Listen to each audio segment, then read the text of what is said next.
तो जो मौजूदा विधायक हैं वो भी 2 बार से बन रहे हैं, तो उनको चुनौती देना आपके लिए कितना ज़्यादा टफ रहेगा? कोई ऐसा कार्य कोल विधानसभा में नहीं दिखता कि जिससे उनकी सराहना की जाए। समाजवादी पार्टी ही क्यों चुनी आपने?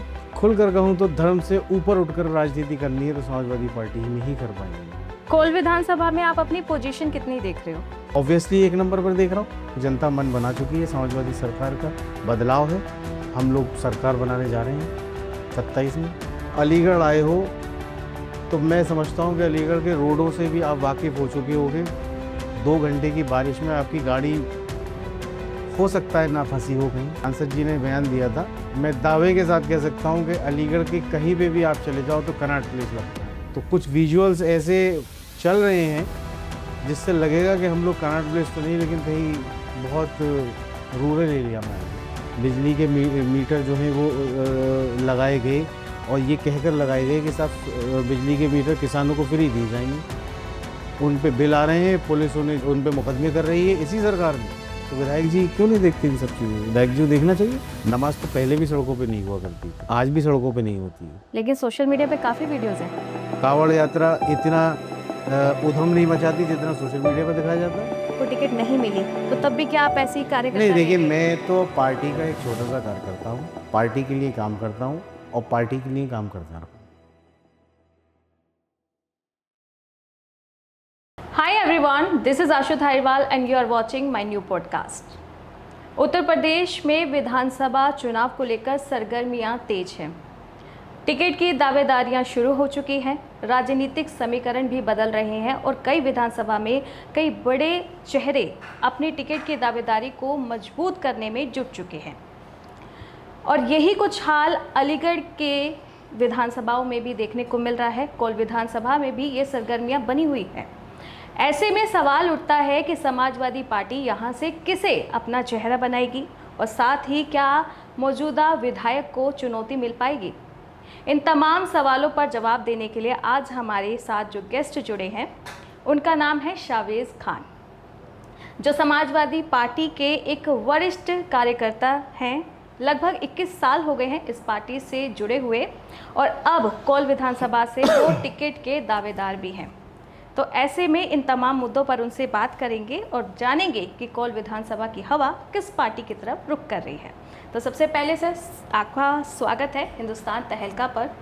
आपका भी बहुत बहुत स्वागत अलीगढ़ की सरजमी पर। जी, बहुत इस्तकबाल। समाजवादी पार्टी ही क्यों चुनी आपने?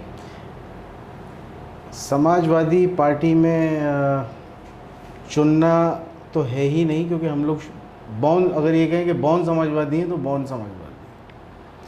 अराउंड अबाउट 21 ईयर्स तो मुझे हो गए पार्टी में जी।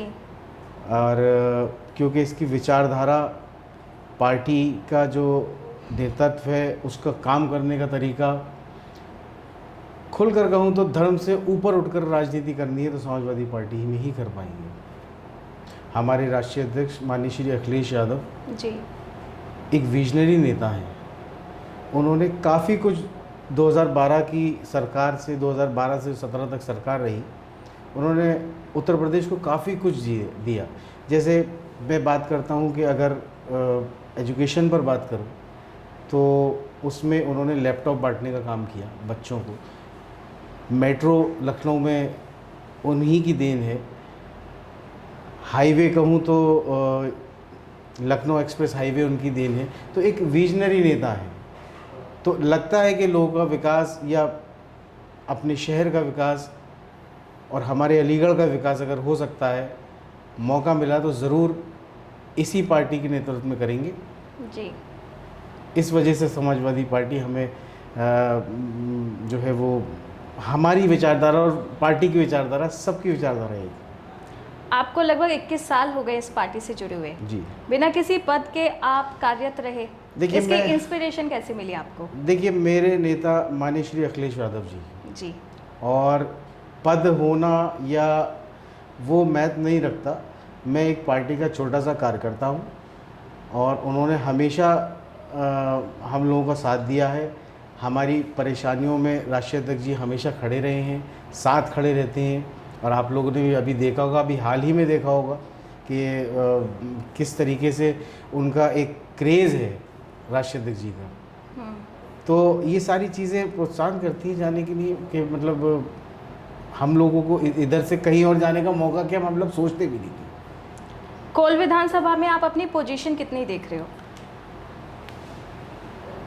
देखिए मैं पोजीशन तो ऑब्वियसली 1 नंबर पर देख रहा हूँ, क्योंकि मुझे पार्टी में 20 साल हो चुके एंड मैं ग्राउंड लेवल पर लोगों के बीच रहकर कोई नया चेहरा नहीं हूँ। तो जहाँ तक है हर क्षेत्र के हर लोग मुझे पहचानते हैं जी, जानते हैं। मैं लोगों के बीच में रहकर उनका काम करता हूँ, लोगों से जुड़े रहना चाहता हूँ और जितना हो सकता है अपनी जनता की मदद करना चाहता हूँ और करता हूँ। तो मैं तो मानूंगा कि मजबूत है और बाकी ये पार्टी का फैसला होता है कि वो जिसे टिकट देगी उसे हम लोगों का काम है कि चुनाव लड़ाना और जिताना। मान लीजिए अगर आपको टिकट मिल जाती है और आप कहते हो कि मैं अपने आप को नंबर 1 पे देख रहा हूँ, तो जो मौजूदा विधायक हैं वो भी 2 बार से बन रहे हैं, तो उनको चुनौती देना आपके लिए कितना ज़्यादा टफ रहेगा? नहीं, उनको चुनौती तो जब देता जब वो कुछ कार्य कर पाते। अच्छा, हाँ, मैं आप उठाकर मैं अगर दिखाऊं तो कोई ऐसा कार्य कोल विधानसभा में नहीं दिखता कि जिससे उनकी सराहना की जाए। तो मुझे चुनौती उनके लिए इस वक्त जनता मन बना चुकी है। समाजवादी सरकार का बदलाव है और हम लोग सरकार बनाने जा रहे हैं 27 में। ये कंफर्म है? हाँ कंफर्म है। आप कह रहे हो जनता तय कर चुकी है। जी जी, जनता तय कर चुकी है। जितना भ्रष्टाचार जितना हो चुका है अब तक, अब त्रस्त हो चुके हैं। अभी हाल ही में आपने दिल्ली का प्रोटेस्ट देखा। मैं समझता हूँ कि इससे बड़ा प्रोटेस्ट अभी तक हिंदुस्तान में नहीं हुआ। देखा ना आपने? CGP protest. CGP protest. तो कहीं ना कहीं ये आहट है। तो चैलेंज उसको किया जाता है जो आपसे मजबूत हो। आप कह रहे हैं कि उन्होंने कोल विधानसभा में काम नहीं किया। अगर आप आते हैं, मान लीजिए समाजवादी पार्टी आपको टिकट देती है, जीत जाते हैं, तो वो कौन से प्रोजेक्ट है जिन पे अभी मौजूदा विधायक ने काम नहीं किया लेकिन अब आप करो? आप अलीगढ़ आए हो तो मैं समझता हूँ कि अलीगढ़ के रोडों से भी आप वाकिफ़ हो चुके होंगे। 2 घंटे की बारिश में आपकी गाड़ी हो सकता है ना फंसी हो कहीं। जी, ये हमारे माननीय मेयर साहब वो भी बीजेपी से हैं, भाजपा से हैं, और माननीय कोल विधायक वो भी भाजपा से हैं। तो अगर सबसे पहले वो इंफ्रास्ट्रक्चर पर काम करते तो शायद चैलेंजिंग होता। और हम लोग अगर जैसे सरकार में जब भी आएंगे, आते हैं और आएंगे 27 में, एजुकेशन सेक्टर, हेल्थ सेक्टर, ये 2 चीज़ें तो बहुत इम्पोर्टेंट है, प्लस शहर का इंफ्रास्ट्रक्चर। जो आज 2 घंटे की बारिश में अलीगढ़, अभी कुछ दिन पहले माननीय मुख्यमंत्री जी आए थे अलीगढ़, तो हमारे सांसद जी ने बयान दिया था कि मैं दावे के साथ कह सकता हूं कि अलीगढ़ के कहीं पे भी आप चले जाओ तो कनॉट प्लेस लगता है। तो कुछ विजुअल्स ऐसे चल रहे हैं जिससे लगेगा कि हम लोग कनॉट प्लेस तो नहीं, लेकिन कहीं बहुत रूरल एरिया में आ गए। तो हम लोग इस पर काम करना पड़ेगा और हमारी सरकार आएगी। और अगर मौका दिया जनता ने मुझे, तो सबसे पहला काम ये है कि अलीगढ़ को जाम से मुक्त कराना, पानी से मुक्त कराना जो ये जल भराव हो जाता है, और एजुकेशन और हेल्थ सेक्टर। अभी आपने एजुकेशन का नाम लिया कि समाजवादी पार्टी आएगी तो एजुकेशन हेल्थ पे काम करेगी, लेकिन जो मेयर हैं उनका कहना यह है कि समाजवादी पार्टी ने अपने टाइम में किसी भी एक स्कूल की नींव तक नहीं रखी थी। नहीं, ऐसा उनको आंकड़े नहीं मालूम, या तो वो आंकड़े नहीं मालूम या वो गलत बयानी कर रहे हैं। कितने सरकारी स्कूल भाजपा सरकार में बंद हुए वो ये क्यों नहीं बताते? कितने आंकड़े हैं अभी आप उठाकर देखिए जो भाजपा सरकार में, इस मौजूदा सरकार में सरकारी स्कूल का बंद होना, इनकी सरकार में। समाजवादी सरकार में तो स्कूल खोले गए थे, प्राइमरी एजुकेशन पर, शिक्षा पर बहुत बात हुई थी। सबसे बड़ी चीज़ तो हमारे नेता ने लैपटॉप बांट दिए। इससे बड़ा और आप उदाहरण क्या लोगे? इससे बड़ा तो उदाहरण नहीं हो सकता ना कि वो चाहते हैं कि बच्चे पढ़ें, और इस सरकार में तो स्कूल बंद होने का काम हुआ है। तो यानी कि जो मेयर हैं वो आपकी पार्टी पे इल्ज़ाम लगा रहे हैं। ये तो उनका कहना है सीधा। आरोप प्रत्यारोप तो भाई हम लोग विपक्ष में हैं तो उन्हें तो हम पे लगाने ही पड़ेंगे।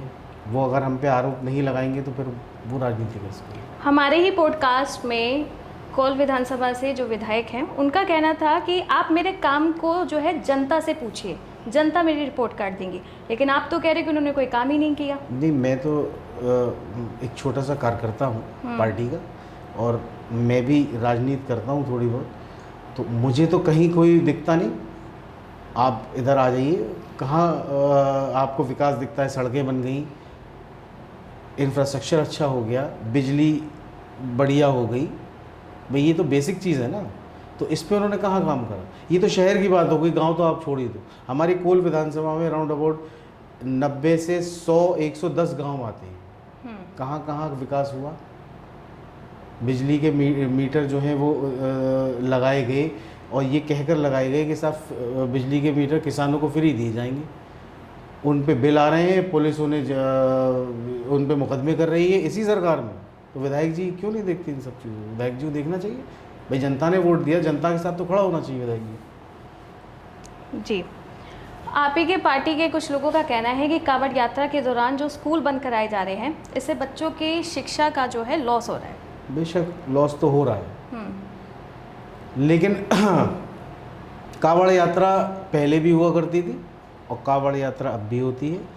एक पर्व है, सबको मनाना चाहिए। लेकिन जैसे माननीय मुख्यमंत्री जी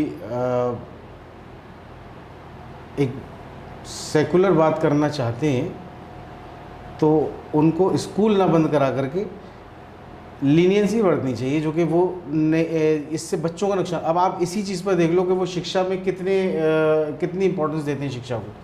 भाई स्कूल कांवड़ यात्रा के लिए बंद कराना, भाई उन्होंने मार्ग बना रखे हैं कांवड़ यात्रा के, ठीक है, उन मार्गों पर कांवड़ यात्रा चल रही है, नमाज तो वो पढ़ने नहीं देते।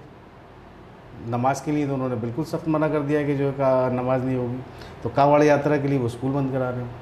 मानसिकता देख लीजिए। अगर समाजवादी पार्टी पावर में आती है तो फिर क्या किया जाएगा? इसमें करना क्या है? आप मुझे बताओ, क्या करवाना चाहते हैं? अभी आप कह रहे हैं और आपकी पार्टी के लोग कहते हैं कि बच्चों के स्कूल बंद हो रहे हैं, इससे एजुकेशन का लॉस हो रहा है, लेकिन अभी आप हाल में भी आपने देखा होगा कि कांवड़ यात्रा के दौरान एक गाड़ी पे चढ़ के एक युवक ने गाड़ी को क्षतिग्रस्त करा, पुलिस ने मुकदमा लिखा और उसको बंद करा कांवड़ यात्रा के दौरान। इसी तरीके के कार्य सभी के लिए लागू कर देने चाहिए, चाहे वो नमाज हो या कांवड़ यात्रा हो, दोनों बराबर होनी चाहिए। ठीक है, नमाज हम नहीं पढ़ेंगे और पढ़ते भी नहीं हैं, लेकिन अब समाजवादी सरकार आएगी तो लॉस तो नहीं बदलेंगे ना भाई। पब्लिक का नुकसान तो कोई भी सरकार हो वो नहीं करेगी, और हम लोग तो करते ही नहीं। अगर समाजवादी पार्टी आती है तो क्या सड़क पर फिर नमाज पढ़ना अलाउ हो जाएगा?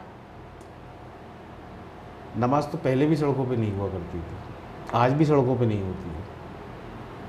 लेकिन सोशल मीडिया पे काफ़ी वीडियोस हैं। अब सोशल मीडिया पे तो और तरीके की भी वीडियोस आती हैं। कांवड़ यात्रा इतना उधम नहीं मचाती जितना सोशल मीडिया पे दिखाया जाता है।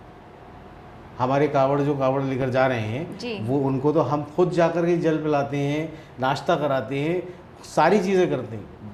मेरे खुद के फ्रेंड्स हैं अलीगढ़ में जो उनकी सेवा करते हैं, मैं खुद जाकर सेवा करता हूँ जी। तो सेक्युलरिटी सभी जगह होनी चाहिए, कांवड़ यात्रा से ही लेना देना नहीं है। ठीक है, आप ही के सवाल पर वापस आते हैं। आपने अभी कहा था कि बच्चों की पढ़ाई का लॉस हो रहा है, लेकिन अभी आपने सीजेपी प्रोटेस्ट को देश का सबसे बड़ा प्रोटेस्ट बताया, तो बच्चे वहाँ जब आके बैठे थे तो क्या उनकी तब पढ़ाई का लॉस बच्चों नहीं को था? आने की नौबत ही नहीं आनी चाहिए थी ना। लेकिन पढ़ाई का तो लॉस था। नहीं, कोई ना कोई नुकसान तो हुआ ना बच्चों का, तभी तो बच्चे वहाँ पर आए। बच्चे सड़कों पर क्यों आए? उनमें कुछ बच्चे थे जो कह रहे थे हम तैयारी कर रहे हैं, लेकिन आप इतने हफ्तों से वहाँ बैठे हैं तो पढ़ाई का लॉस तो वहाँ भी था। भाई ये तो पेपर लीक कैसे हुआ कैसे नहीं हुआ ये सिस्टम जाने, लेकिन पेपर लीक हुआ तब बच्चे रोडों पर आए ना। अगर सिस्टम में कमी नहीं होती तो बच्चे रोडों पर नहीं होते। विपक्ष ये भी आरोप लगाता है कि समाजवादी पार्टी में परिवारवाद ज़्यादा है, तो आप इसको कैसे देखते हो? तो वो अपना परिवार बढ़ा लें। हमारे नेता ने कहा अपना परिवार बढ़ा लें, इसमें क्या बात है? आपका भी कोई कनेक्शन है किससे? समाजवादी पार्टी के परिवारवाद से? नहीं, मेरा कोई कनेक्शन नहीं है। जैसे अब भाई एक सवाल आपने करा कि परिवारवाद है, तो मैं उनसे कहूँ भी अपना परिवार बढ़ाओ। तो अगर 21 साल बाद विपक्ष का ये इल्ज़ाम अगर सही निकला और आपको टिकट नहीं मिली, तो तब भी क्या आप ऐसी कार्यकर्ता नहीं, देखिए रहेंगे? मैं तो पार्टी का एक छोटा सा कार्यकर्ता हूँ, पार्टी के लिए काम करता हूँ और पार्टी के लिए काम करता हूँ। चाहे टिकट मिले या ना मिले, ये हमारे हाईकमान का फैसला है। वो जिसको उचित समझेंगे उसको टिकट देंगे, और हम लोगों का काम है सरकार बनवाना। हम लोग जितनी मेहनत कर सकते हैं उसमें वो करेंगे। मुझे टिकट मिलेगा, मैं चुनाव लड़ूंगा, नहीं तो पार्टी जिसे टिकट देगी उसको चुनाव लड़ाने का काम हम लोग करेंगे। पिछले चुनाव में भी कहा गया था कि समाजवादी पार्टी का जो फॉर्मूला था वो था पीडीए, लेकिन चुनाव के जब नतीजे आए तो उसके बाद सामने ये भी आई कुछ रिपोर्ट्स की जो मुस्लिम समुदाय थे उन्होंने तो वोट बीजेपी को दिया।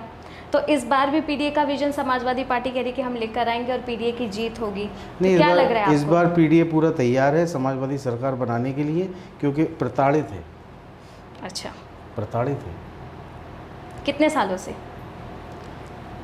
जब से भाजपा आई है प्रताड़ित ही हो रही है। तो फिर पिछली बार कैसे भाजपा के पास चले गए अल्पसंख्यक? आप कैसे कह सकते हो अल्पसंख्यक चले गए? नहीं, ये तो भाजपा कहती है। अल्पसंख्यक थी, भाजपा तो कहती है हमें मैंने अल्पसंख्यक तो का वोट पहले ही ही नहीं आपसे कहा कि रिपोर्ट सामने आ रही है, मैंने ये तो नहीं कहा कि ये मेरी स्टेटमेंट है। भाई भाजपा का कहना है कि हमें मुसलमानों को वोट नहीं चाहिए। अच्छा, आपने सुनी ही नहीं सुनी ये चीज़ें? सोशल मीडिया पर कई जगह ये है कि भाजपा को मुसलमानों को वोट नहीं चाहिए, तो फिर कौन से अल्पसंख्यक वोट दे रहे हैं? किसने कहा था ये? तो आप ही बता रहे हो ना कि जो है वो देखिए, जब भी चुनाव होते हैं, नतीजे आते हैं, तो जो बहुत कंपनीज है वो एक विश्लेषण करती है, उसके बाद खबरों में रिपोर्ट्स आती है कि जीत के पीछे वजह क्या होती है। तो उसमें पीडीए सबसे बड़ा जो है डाउट में रखा गया था कि जो अल्पसंख्यक है उनके वोट जो है बीजेपी को गए हैं।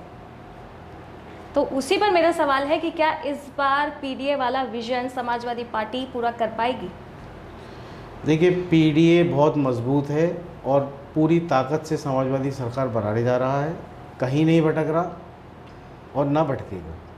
जी, जनता बदलाव चाहती है और उसी स्तर पर लोग काम कर रहे हैं।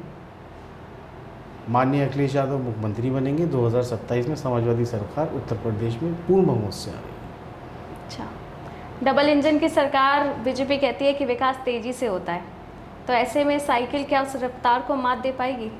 विकास होता तो ज़रूर, मैंने अभी कहा ना, चैलेंजेस उसे दिए जाते हैं जो कुछ कार्य करे। अब यहाँ तो साइकिल को कोई रोक ही नहीं पा रहा। साइकिल पे तेल भी नहीं डलता, पेट्रोल भी नहीं डलता। देखिए, सरकार डबल इंजन की सरकार होने के बाद डीजल और पेट्रोल के दाम कहाँ जा रहे हैं, इसलिए बेटर है साइकिल पर आना। अच्छा, बेटर है साइकिल पर आना। चलिए, मान लीजिए आपको इस बार टिकट मिल भी जाए, जीत भी हो जाए, तो अपनी विधानसभा को क्या सौगात दोगे? 3 चीज़ें मेरी हैं जी, जिस पर मुझे वर्क करना है: health sector, education sector, infrastructure. जी, ये 3 चीज़ें बहुत महत्वपूर्ण हैं।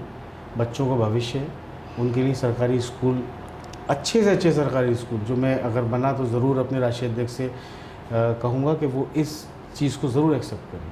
क्योंकि आज आप देखो, प्राइवेट स्कूल्स ने एक बहुत लंबा चौड़ा फीस स्ट्रक्चर लाकर खड़ा कर दिया है, जो आज की डेट में डबल इंजन की सरकार बिजनेस नहीं कर दे पा रही, लोगों को नौकरियां नहीं दे पा रही, एम्प्लॉयमेंट नहीं है।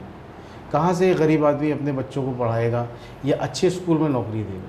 तो उसके लिए बहुत ज़रूरी है कि एक गवर्नमेंट स्कूल्स जो हैं वो इन पर वर्क किया जाए, और जो हमारे गरीब लोग हैं जो इस बल्कि मैं तो कहूँगा कि ज़्यादातर जो लेवल है वो इसी तरीके का है कि वो उनको बच्चों को स्कूल बढ़िया होने चाहिए।